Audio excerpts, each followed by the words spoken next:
Hello, my fellow Rim survivalists. I am Watching Me for Life, and we are here with another, because that's how we speak, another version. Beta 18 is finally here.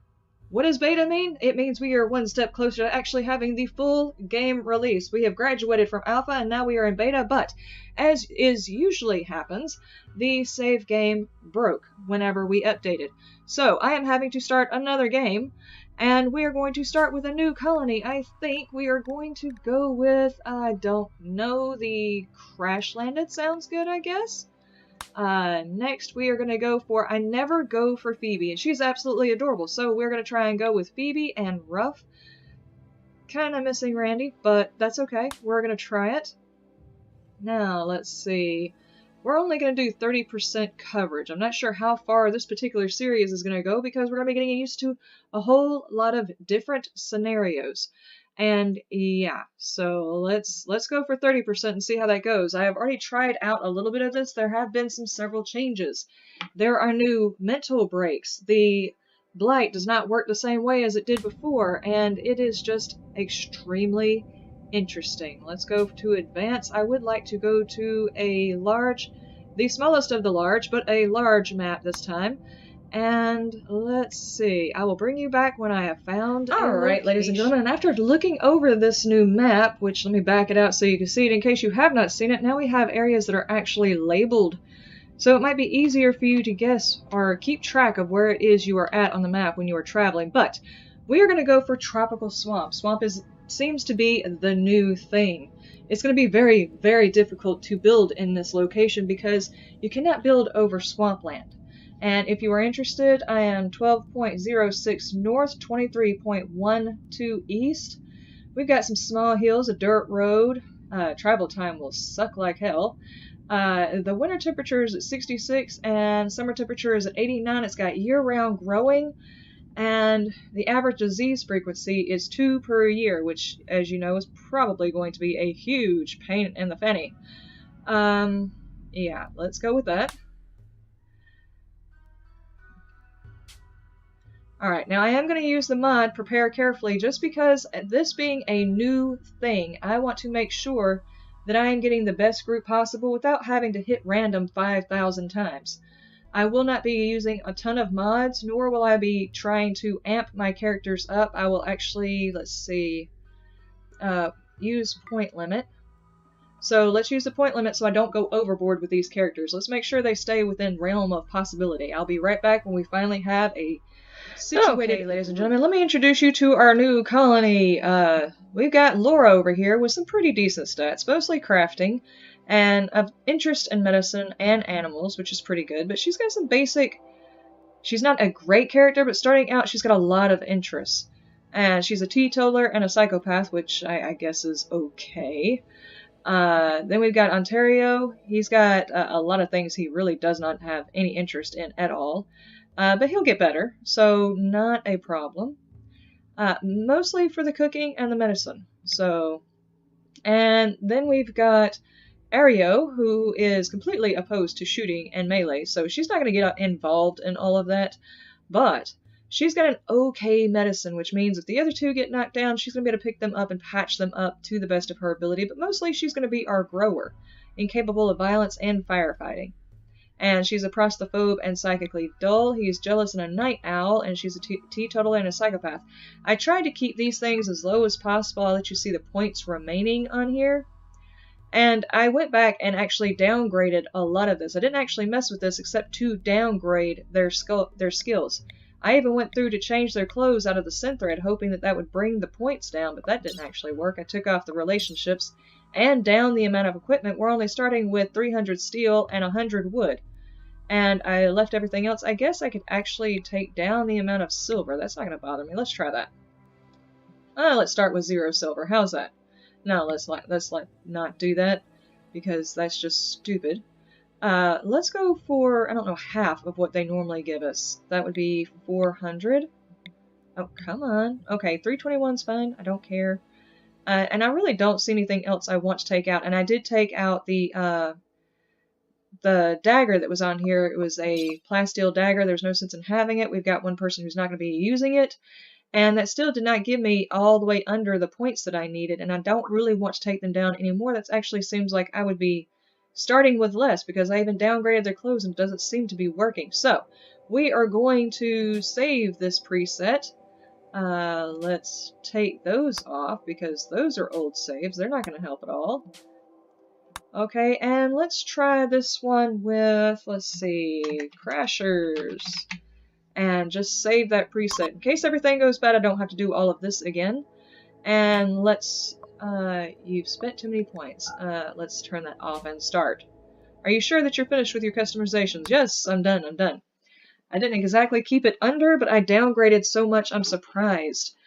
I didn't even start out with all of the skills that they wanted me to start with. Alright, let us get an idea of what kind of map we're working with. Let's just pause it. That is a huge, huge map. I'm not used to working with this size of a map. I'm not sure what kind of ground we're going to be working with around here. It's going to take a little while for me to get an idea. But what I'm going to do is well, there's stuff up there. Okay, now I'm going to go over the mod list in this video so you can actually see the mods that we're working with. And all of my mods are more like quality of life mods rather than mods to make anything easier. It's just, well, mods that I've gotten used to, like the allow tool and things like that, that are really, really time savers mostly. Not cheaty in that way. I guess the only one that I've gotten that even might be considered cheaty is the lowering of the electricity needed for sun lamps and regular lamps, and I don't even use sun lamps on any of my playthroughs. I've never used them because I'm usually in a temperate climate anyway. But I like having lamps everywhere, and I really think that they're kind of overdone. You have to choose which rooms to have lights in. I like my entire colony lit up because it's better for video footage, so in that respect, I don't consider it cheaty because it's really not helping them a whole lot. It's helping me show a better video. So I will get back with you in just a minute with the mod list, and I might actually pop back in here and show you some of these. So here's the list of mods. I've got Hugs Lib because, as you know, if you've done modding on this game before, that's pretty much the basic for being able to get these other mods to work. Then I've got Camera Plus because, well, I like to zoom in and see what's going on and get those cinematic shots. And then we've got Prepare Carefully, of course, because, well, I don't want to start out with a completely horrible group. Animal Logic, mainly because I wanted to be able to change their names and assign them beds, which I think should actually be in the main game.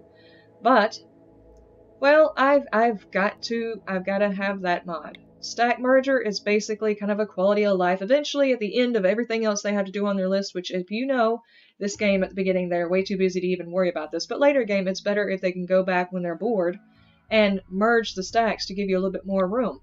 Minify everything. There's a lot of things that are in this game that should have been movable that aren't. So definitely have that one. Vein Miner, which if you've got the allow tool is kind of useless, but I like the keys for the Vein Miner. It makes it easier to see. And basically what it does is it lets you highlight all of the vein so you don't have to keep going back for it. This isn't really cheating because, well, I'm going to keep going back until I finish out the entire vein anyway. It just makes it where I don't have to constantly go back. And Fluffy breaks down. As I'm not getting the circuit mod, I would rather it be more like they have to maintain their things. This seems logical to me. If you have a machine, you have to maintain it. And if you don't maintain it, it breaks. So maintaining seems a little bit more in line and more immersive in this game than it does to have circuit breakers. The allow tool is just awesomely, I mean, it should be in the actual game. That's how much I like this particular mod. It allows you with one click to unforbid everything on the map, and if you've seen later stage games, there are so many bad guys, having to go through and click each individual thing would take way too much. More trade ships. Out of all the times I've ever played this game, ever since trade ships were brought in, there have never been enough. The skies are full of ships all the time. Why aren't they ever stopping by? And even with this, trade ships are still few and far between. Feed the Colonists, another one that makes sense. It just allows them to make 4 simple meals or 4 whatever meals at the same time instead of just one. And anybody who's cooked a dinner knows that you don't just cook one person's meal at a time. It's not plausible. You cook it in a big pan, in a big stove, and you make lots of food for your entire hungry family. So this one makes sense to me. Efficient lighting I've already talked about, and sun lamps, which I rarely ever use, but if I ever feel the need to, I have it. Efficient lighting because I like the colony to be lit up while I'm doing videos for it. Inside my other colonies, I don't use as much lighting, but since I'm trying to do videos for it, the colony needs to lit up or you're really not going to see anything. And then, of course, embrasures. This, to me, should be actually in the regular game. We have sandbags, but we don't have embrasures. So I am definitely keeping the embrasures. And we've got realistic rooms, especially in the swamp area. Having a smaller room might be necessary. So to me, this just lowers the size of the room requirement to keep them happy. Quite frankly, if you crash landed and you're building a colony, if you've got a 2x2 room, damn it, you better be happy. And a roof over your head, damn it, you better be happy. Some of these people are just a little too picky. And a dog said, I got the very basic one because I like to fix the animals if they break. I don't like killing them. The animals are extremely useful. If you have any questions about how animals can be useful, I do have a video on tutorials for animal husbandry on my channel. They have got way too many uses to simply be killed because they're missing a leg. And later on in the game, you can get bionics and you can get prosthetics for your characters, but you can't buy those for your animals unless you have this mod. And to me, even though I don't have bionics that I can make for my colonists, I want to at least be able to add prosthetics to the animals to keep them usable. And then hospitality, which is something that should definitely be in the final game. Please, please, please let it be in the final game. There should be a way, since there are people traveling through your area, and you know they're coming, that you would set up an area for them to go and rest and trade with. This, to me, should actually be in this game. Ever since we got the ability to travel, this should have been in the game.